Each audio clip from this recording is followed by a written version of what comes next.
This conference will now be recorded. Very good afternoon to one and all present here. Uh, Welcome to Ask Me Anything lecture series number 5. This is the fifth Saturday that we are running. We have with us today Setu Goyal sir. Uh, he has around 10 years of experience across renewable energy and real estate sectors.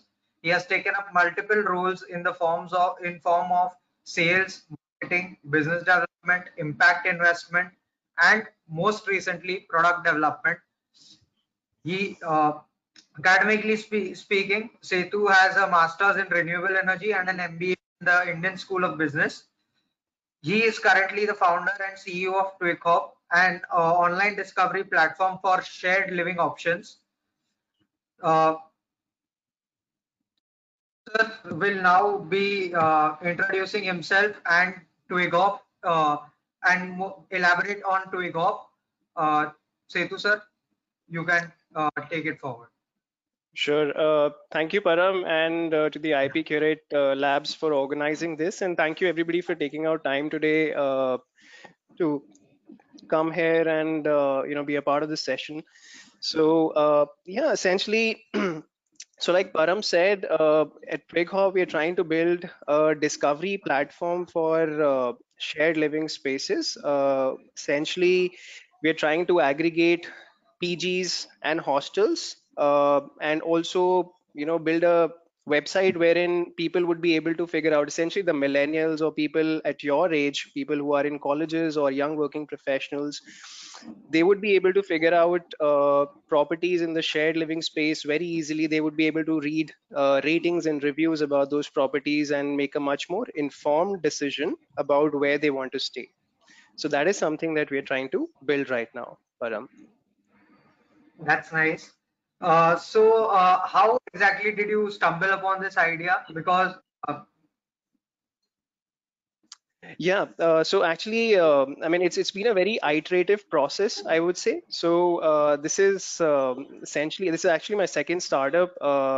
About a year back, I was working on another startup idea in Hyderabad, wherein it was a sort of a ripoff of Nestaway. A lot of people might have heard of Nestaway out here in this session.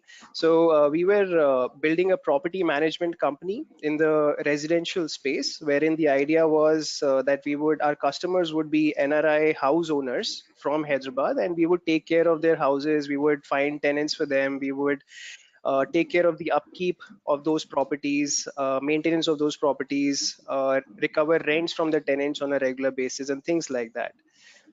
Over a period of time, I realized that this was not a very scalable model because essentially it is a very human resource intensive business, and you require people at every level of the project. It's such a distributed model. You would have houses all across the cities, and to manage those properties you would need a lot of people. You would need a lot of electricians, carpenters, plumbers. You would need people to onboard those houses, to maintain those houses, to recover rents.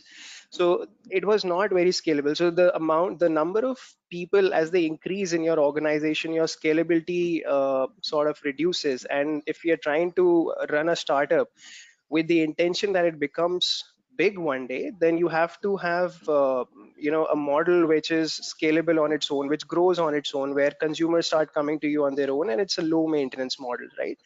So from that perspective, I realized that it's not the thing that we should be working on. So I shut it down. I then went back to the drawing board.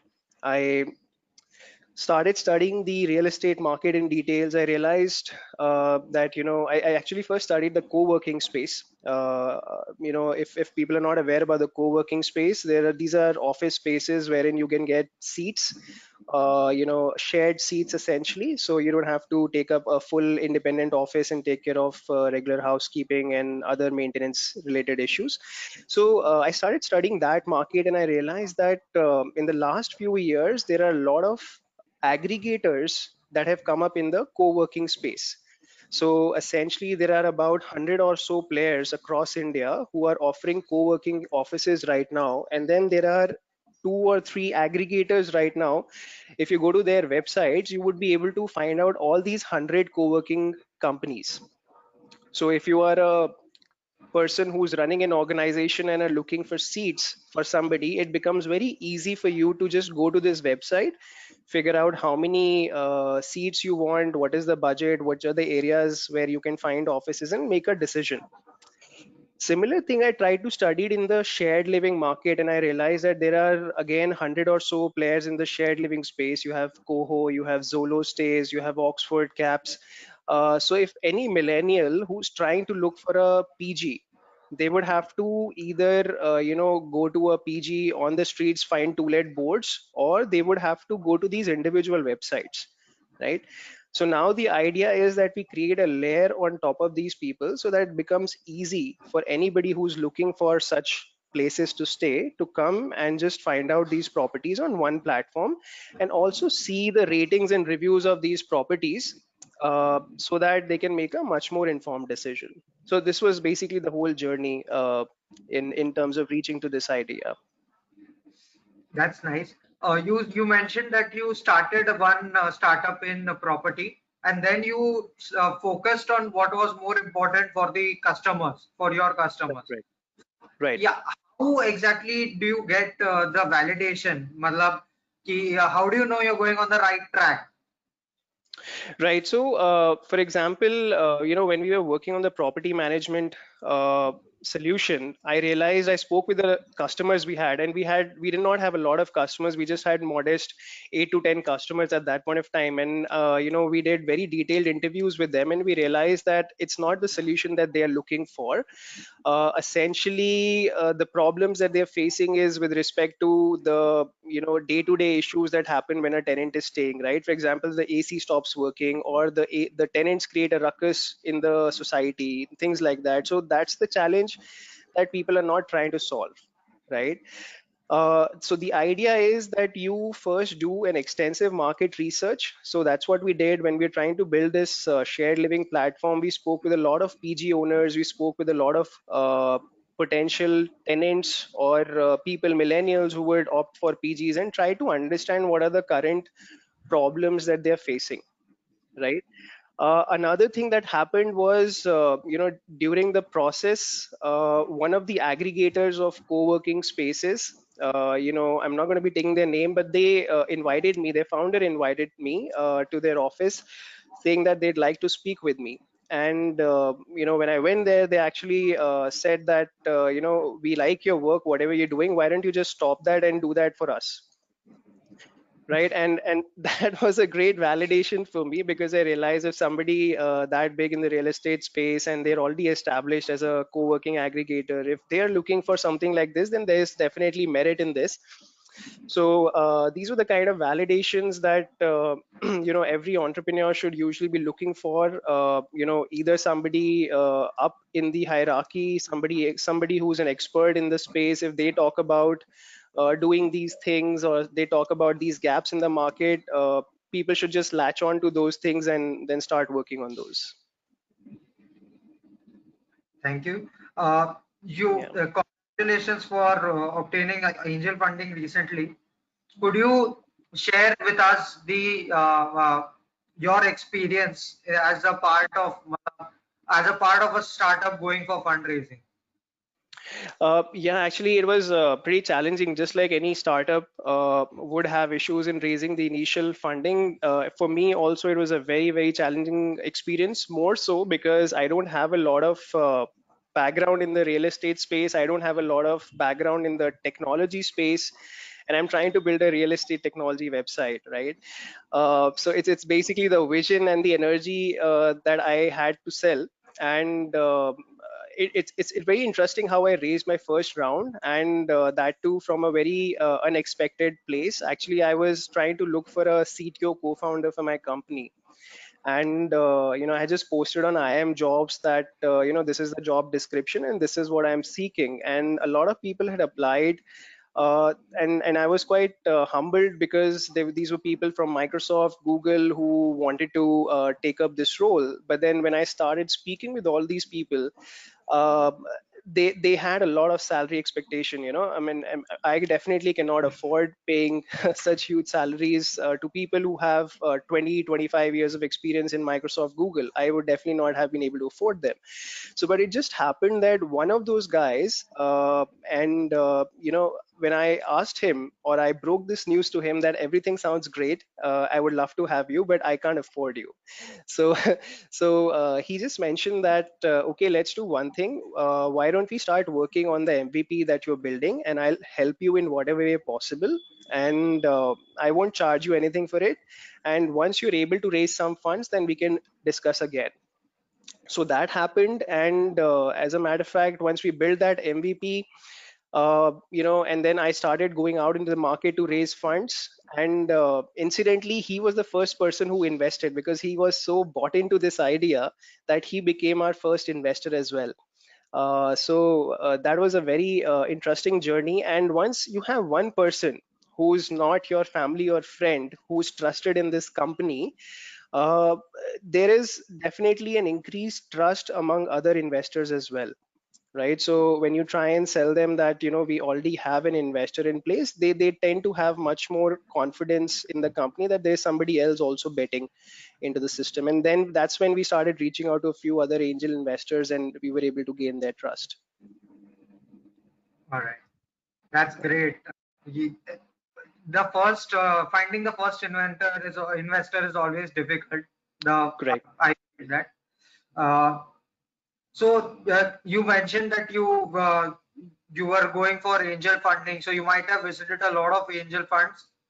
How was your experience going to various pitches and the interaction with the various people?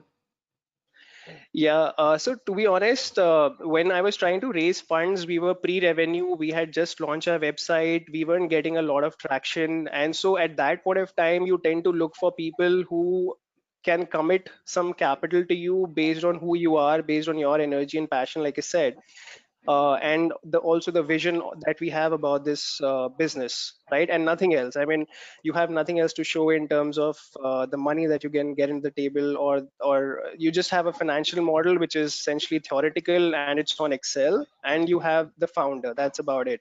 So you tend to reach out to those very early stage investors who really take a lot of risk in the whole game, right? So yes, I mean, I must have reached out to about 20 25 odd investors, and initially there were a lot of rejections. In fact, I would say 90% of the people out of these rejected me, because like in every single pitch I had missed out something or the other. And then the whole process has to be iterative, so you keep on improving in the run. And basically there would be a time when you have answered all the basic questions that somebody's going to ask, and essentially then that becomes it. That's nice. You mentioned that you were looking for a CEO, a CTO come co-founder for your startup. So every startup has that point of in their journey where you don't have anything with you. You just have your idea and your presentation. That's it. Well, you're looking for co-founders, you're looking for teammates, you're looking for funding. So what traits do you believe an entrepreneur should hold on to when you're feeling so down? Malab, nothing's going your way. Yeah, I think first and foremost is what you said. Patience is, a virtue that every entrepreneur has to have. Because there would be things going wrong, left, right, and center, and there is just no way back. Because you've committed to the world, you've committed to your friends, family, that this is something that you're doing, and then you don't want to also pose as a loser, right? To a certain extent. So you basically have to be patient about things. There will be a lot of things going wrong. Your employees will not be supportive of what you're doing. You will be very pushy. Your investors would be pushing you to a certain extent that you should do this, you should do that. Your vendors, your partners, everybody would be almost against you, and every single thing that you do would kind of feel like a roadblock, but essentially you just have to stand there. You also have to have a sort of unwavering optimism about the whole thing that you're trying to do, right? Everybody is going to try and negate you. You're going to be speaking with a lot of experts in this space, and they're going to tell you, oh, this is definitely not going to work because of XYZ reasons. And they might be true as well, but as a founder you have to be optimistic, you have to be positive to a great level, and just keep on moving ahead, because at some point or the other you're going to find a sort of gully, which is going to tell you that, okay, this is a gap that I've found now, and this is where I should move, because nobody else is thinking about it, right? So you should not stop on any kind of criticism, but just continue treading along. Another thing I would suggest is, or say, is that if somebody's trying to be an entrepreneur, they have to get rid of their egos. That's a big point, because if you're an entrepreneur, you're basically doing every single thing that's there to do, right from sweeping the floors to talking to the CEOs of large organizations. Everything, and anything that has to be done by the entrepreneur. So these are the few things that I think everybody should be mindful of and try and inculcate as they go along with their entrepreneurial journey. That's great. We have a few questions in the chat as well. I'll take those and then I'll ask my ones later. So, Sure. yeah, how exactly do you go about looking for investors? And is there any specific order that you have to meet them? Yeah, okay. So let me just answer the second question first. So there are different stages of a startup, right? So when you start, you essentially try and put in your own money first. So that's called the bootstrapped capital. So if you have the potential of putting in your own money, because a lot of people out here might be students. So in case you've made any savings through your life till now, it might be small, it might be big, whatever you have saved, that becomes your first set of capital in the company.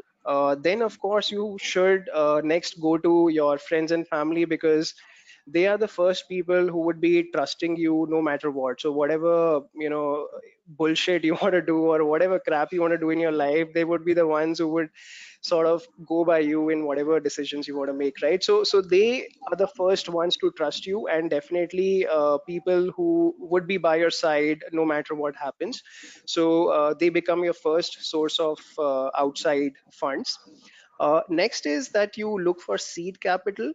When you look for seed capital, essentially you go for investors who are high net worth individuals who are looking to diversify their capital. So there are a lot of people these days who have salaries in the range of, let's say, 5 to 7 lakhs rupees a month, and they tend to have a lot of investment options. For example, they could do a mutual fund investment, they could put money in their FD, or they could buy a house or whatever. A lot of these people are now looking to invest into startups as one of these investment mechanisms. And so it's very important that you start networking, you join groups which are meant for entrepreneurs, which will introduce you to such kind of fundings. You should also look at doing or joining accelerators or incubators, because these are guys who would help you shape your idea. They are the ones, once you're ready in 3 to 4 months, they would also expose you to investors. So these are also certain things that you can look at. So in terms of answering your second question, essentially you first put in your own capital, which is bootstrap capital, then your friends and family, then you go for seed. Once you've done seed, then you have different rounds like Series A, Series B, wherein essentially VCs come into the picture. All right, thank you.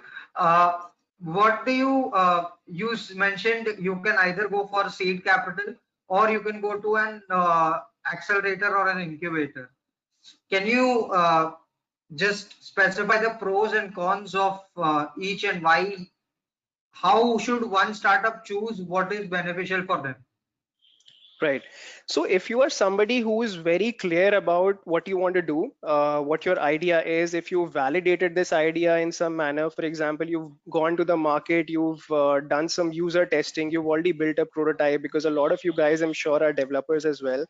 So you might have developed a prototype application. So if you've tested it among your friends, and if they are your target audience, then yeah, I think it makes a lot of sense for you to directly just reach out to investors. angel investors. And if you just type angel investors on LinkedIn or investor on LinkedIn, you would find a lot of people who would come into the search query. So that is one way of going about doing it. But if you are somebody who hasn't really been able to validate your idea because of a lot of reasons, for example, in my case, I did not have a technology person like we discussed, right? So it was very difficult for me to build a prototype and then go to the market. So in those cases, you really need experts who have done startups in the past or who have been associated with startups in the past to really brainstorm with you whether what you're doing is correct or not. Because in a nutshell, the industries might be different, but business models are quite common across the industries, right? So if I am in the hospitality space, it's quite possible that if somebody is doing a startup in the pharmaceutical space, the business model might still be same. So there is a lot of learning, analogous learning, that is there to be made if you basically speak with these people. So you go to an accelerator or incubator wherein they help you ideate, they help you validate your idea, basically create a marketing plan, business plan, go to market strategy, financial model. And then once you're ready with all of this, they help you with preparing a pitch.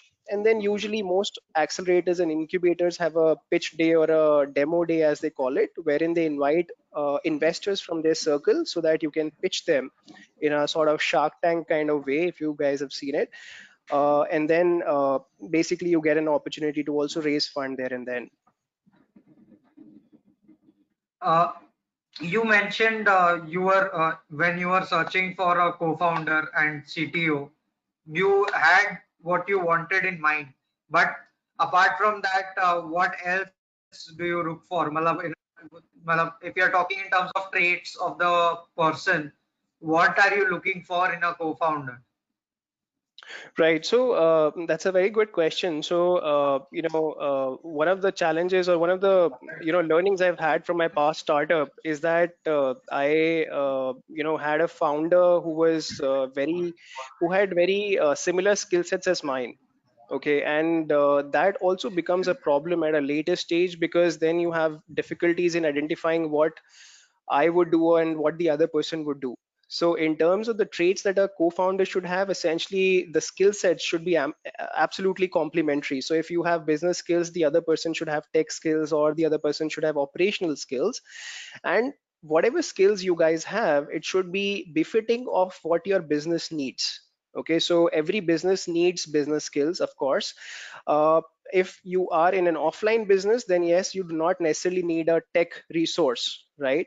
But you probably need an operations resource. So you need skill sets which are complementary to each other, and you also need skill sets which are required by that particular business so that you can grow.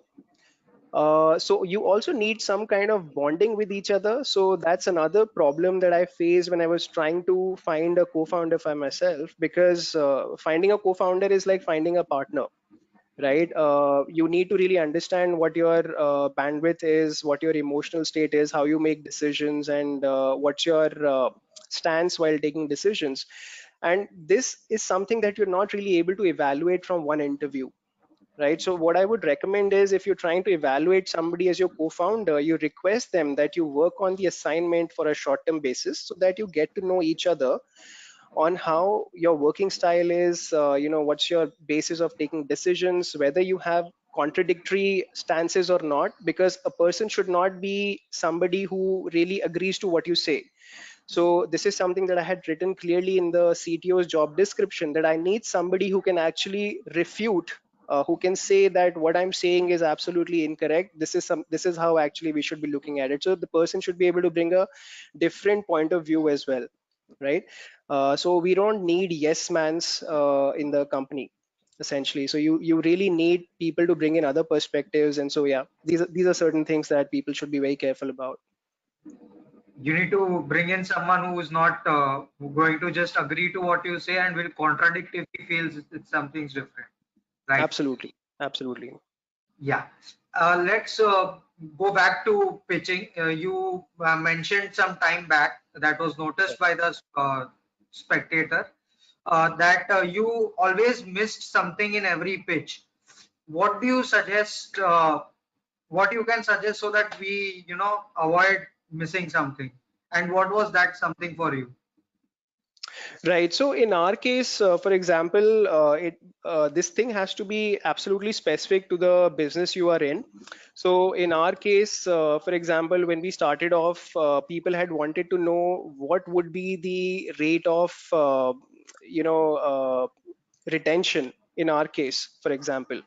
So in our case, we have a long-term stay business. So for anybody to come again to our platform would take a long period of time versus, let's say, if you had an application where you would buy groceries, right? So you would buy groceries on a daily basis. In case of long-term stays, you would probably use our application once in 1 year, right?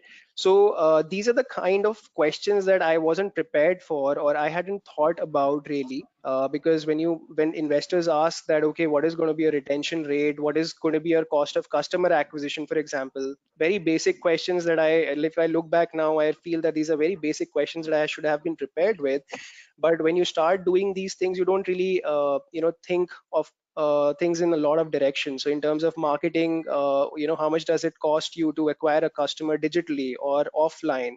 What are the avenues that you'll be looking for in terms of marketing? Which avenue is more effective for you? If avenue A is more effective, then why at all are you spending in avenue B, right?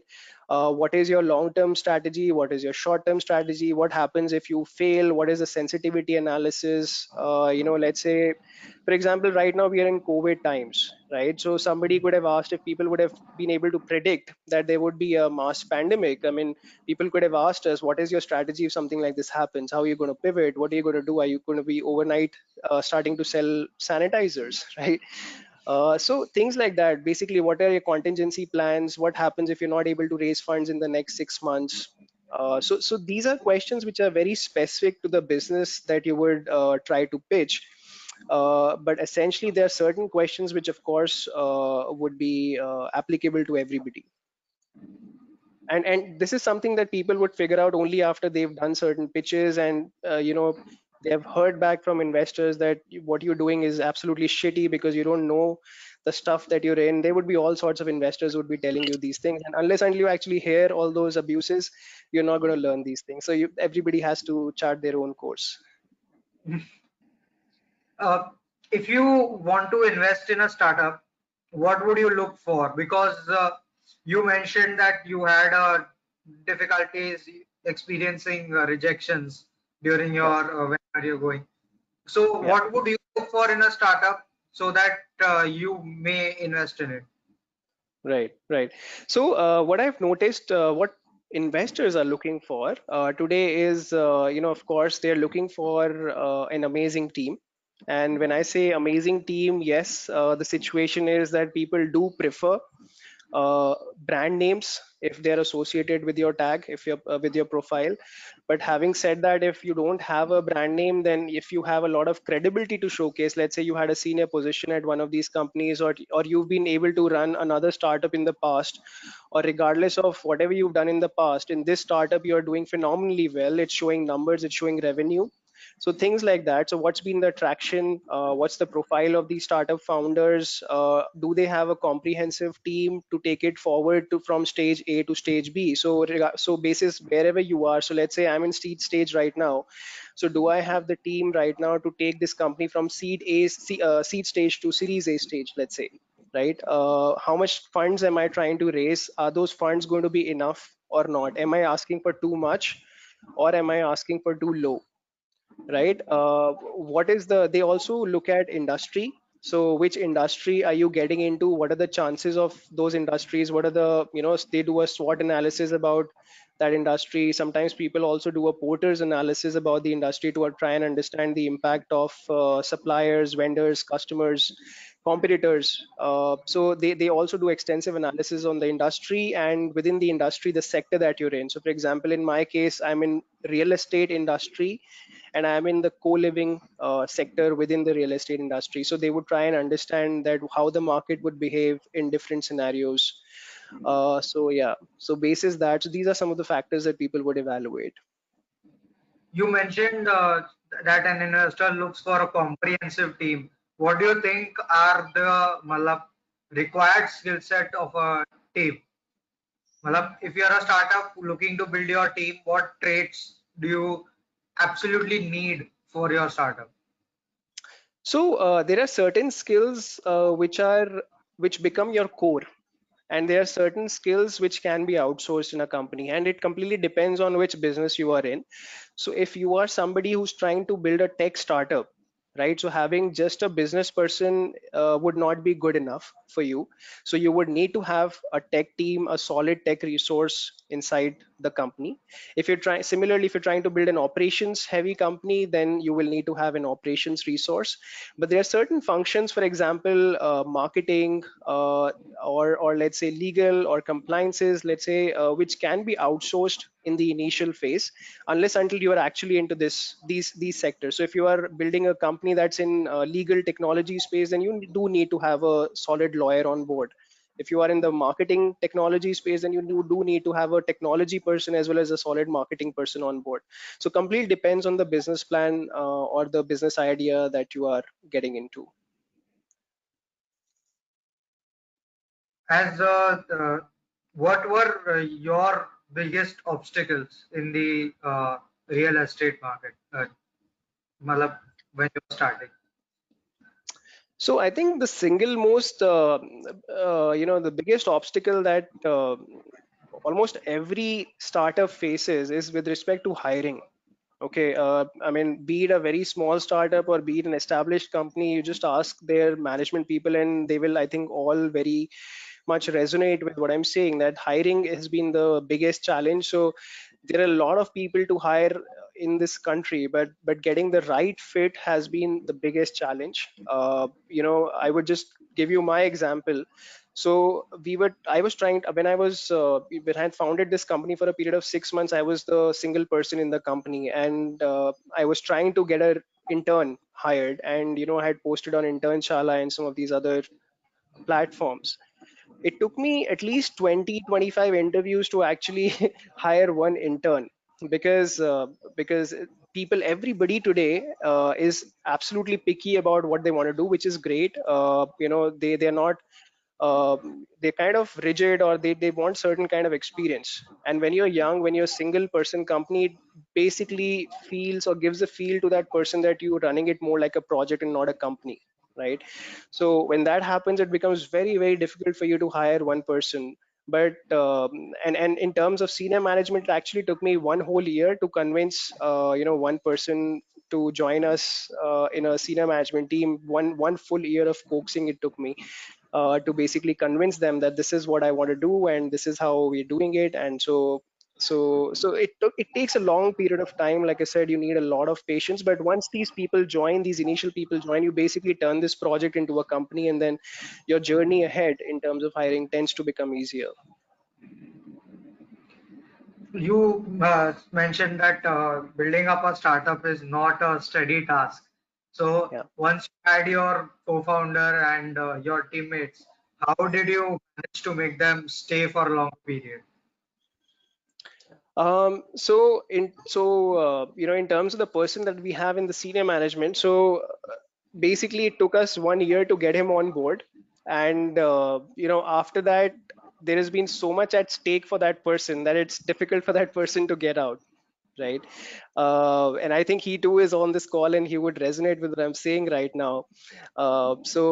Basically, as long as you're able to find somebody who's attached to the cause that you're trying to run with, and you're trying to build it in a way that this is not only your dream but it is everybody's dream, right? So that you are also in this same boat. So if we go down, we all go down together. So you have to create that sort of atmosphere for everybody to stick in, right? So unless until you're able to do that, you have to be empathetic as a person who's doing their startup, because you can't really be a taskmaster. You of course have to be harsh, you have to be careful about what you're trying to do and what are the timelines and deadlines, but at the end of the day, you have to be empathetic about the people who are working with you, and also basically keep on telling them and forcing this idea that it's just not my dream, it's everybody's dream, and that we have to do it together. That's nice. Uh, I have a doubt here. He, Yes. I want to start a startup, but I don't know much about the product or marketing or any legal issues. It's the only thought I have right now is my idea. I I don't even have an investor. Can I start this startup? What would you say? Um, I think when you say that you want to start up, basically it requires you to do a lot of commitment or investment, not only from the perspective of money, but also from the perspective of your time, right? So be it you may be a student, you may be a working professional, but there is a lot of investment that's needed in terms of mind share, in terms of your time commitment to that entity. So what I would suggest is that if possible, you continue whatever you're doing and do some initial research about that idea. You first of all try and figure out or write down that idea on the paper at least first, because that is going to give you yourself a bit of clarity on what you're trying to do. Once you do that, then you identify who could buy your service, right? So it could be an elderly who could be buying your service, it could be somebody like me, a mid career or senior professional who could be buying this, it could be a young college student who could be buying this. So who exactly is the person that you'd like to sell this to, who you think would buy this, right? So you go to 10, 15 such people and you actually brainstorm this idea with them, that if I come up with this service, if I come up with this product, would you buy this, right? And without investing any money into this, that's the first thing that people should do. When you do that, you would actually come to know whether there are other companies who are already doing this, whether there are other players who are already doing this. You would also come to know if there were any holes in your theory, because sometimes we feel passionate about certain things, but we may not realize what the buyer's perspective is, right? So when you speak with them, you actually get to know, acha isko aise nahi, we should have probably thought of it like this, right? And so when you start talking to people, you realize maybe I was thinking it incorrectly, or maybe I'm completely right and I should definitely start this. So but this initial research, I think, is very, very critical before you invest anything into it.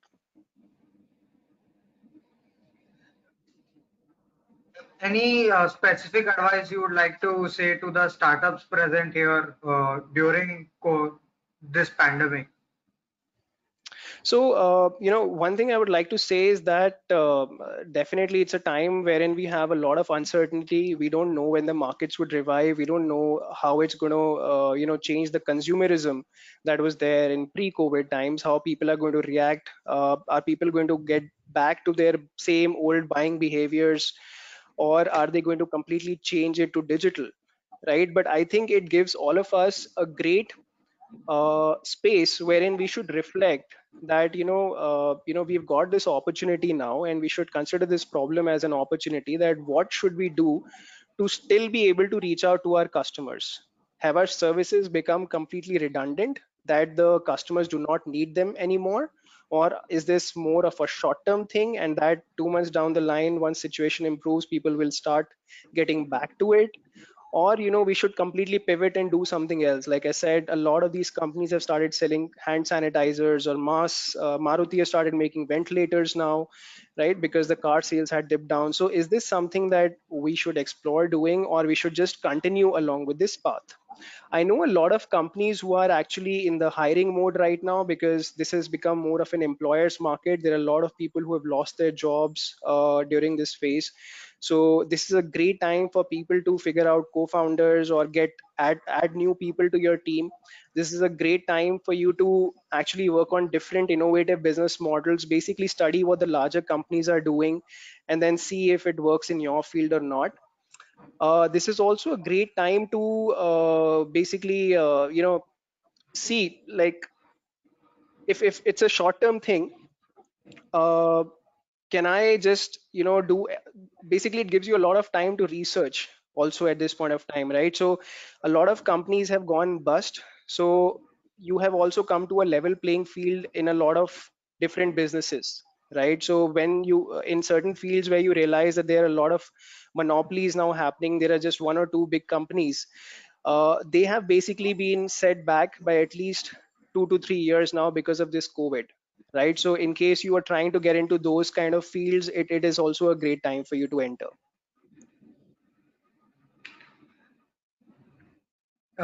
There's a doubt regarding the break-even points of a startup, variation depending on the sector, and how much time did it take for your startup to reach its break-even point? Right. So to be honest, we haven't reached the break-even point yet. And with startups, that's the challenge that your growth, your rate of growth is so high usually that you tend to put in much more money towards your expansion that it's very difficult to actually catch up on the revenue side in terms of breaking even, right? So I mean, if you want to have a business wherein you break even, you essentially would have to curtail your growth and limit your expenses on that. So it's definitely doable, but it's what you want to do. So if your investors are VCs in the game, basically if you got VCs on the board, they would want you to grow exponentially, and in that case the break even point will always try and play a catch up role, but you'll never be able to catch up in that. What you should look at doing is that if you have a unit level, so you should look at unit level profitability. For example, if I am managing multiple PGs or hostels, right? So I should be talking about having a unit level profitability wherein the operations of one of my properties are at break even, and then there are certain overhead costs which get split over multiple properties, right? So similarly, for example, CultFit, if we talk about CultFit, they always in their financials talk about how every 3 to 6 months they are able to get break even on their gymming centers, but overall they are always net cash flow negative because of the growth phase that they are in. They keep on investing into new chains, new operation centers, and things like that. Where in a startup, initially we are used to 99% rejections from various investors. So what keeps you motivated to go on? So, like I said, one thing that keeps you motivated is that you've told it to so much people, so many people in your life, basically your friends and family, that it's very difficult for you to go back or step back, saying that okay, until last month I was doing this startup, but now I'm not doing it anymore, because people are going to make a big fool out of you. Like, what sort of person are you? So that really helps. In fact, that is something that we learned in our sort of psychology class in MBA as well, that if you're trying to do something, make sure that you announce it publicly, because then you'll have to follow up on it. So that's a strategy that I follow as well. So that is definitely a constant source of motivation. But apart from that, it is very important that you get people who support you around you, right? So your parents, your friends, you should definitely surround yourself with people who are very, very supportive. In case you're married, your spouses, everybody should be on the same page with respect to what you're doing, because at some point of time or the other, if their lifestyles get compromised because of what you're doing, there's bound to be a lot of stress. So you need to make sure that you've had enough savings in your life, or you do not have a lot of dependables on you if you want to start up something, because that personal stress is going to take a lot of toll upon you, rather than the toll of actually constantly failing. So that's something that you guys should definitely look at. There are concerns among the participants that due to the pandemic, uh, various investors will not be as approachable.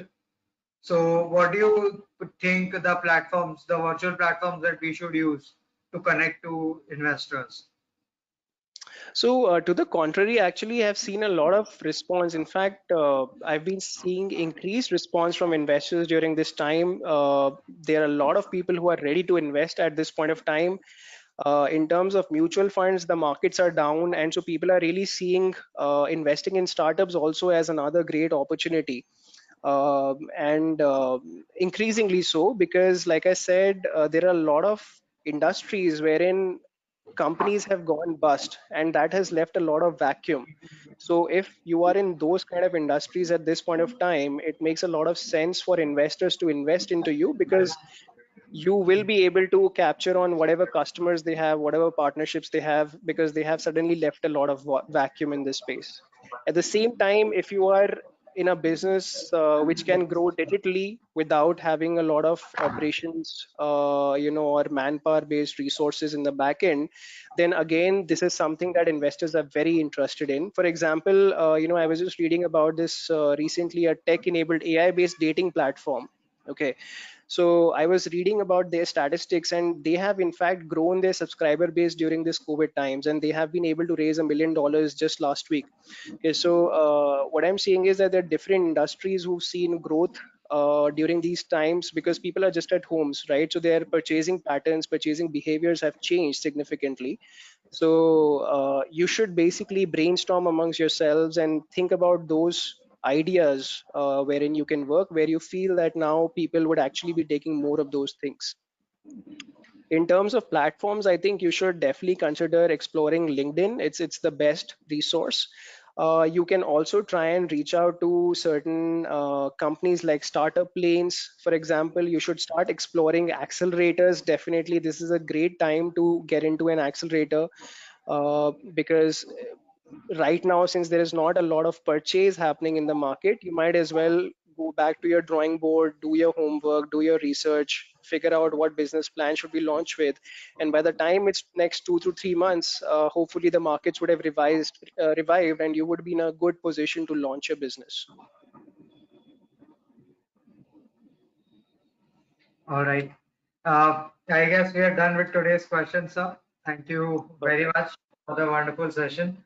I'd like to ask you if you have any words you'd like to speak to the crowd now. So, yeah, first of all, thank you for this opportunity. I think I enjoyed it thoroughly. This is my first experience of doing something like this, and it was phenomenal. I think, I hope I have been able to help some of you answer your queries. What I would recommend is that you really continue attending these sessions. In fact, if you all are interested in entrepreneurship, please do form a group amongst yourself if possible. Constantly keep on brainstorming about different ideas, and don't let this energy die down, because I mean it's just the beginning of startup ecosystem in India, and we have a lot to do. There's a lot of business opportunity. There's a lot of people who are going to buy a lot of stuff from you. So just keep this fire in you alive. Thank you for the motivating words, sir. We greatly appreciated your presence here today. And I'm sure Thank you. I'm speaking for everybody that this is a sincerest thanks to you, and your answers have definitely helped us to look forward. Thank you. Yeah. Uh, Thank you very much, everybody, for attending the Ask Me Anything lecture series, and a special thanks to Setu sir for helping answer the queries of the participants. And with this, I'd like to close the session. Thank you very much, sir. Thank you. Bye bye. Yeah. Bye, sir. Yeah.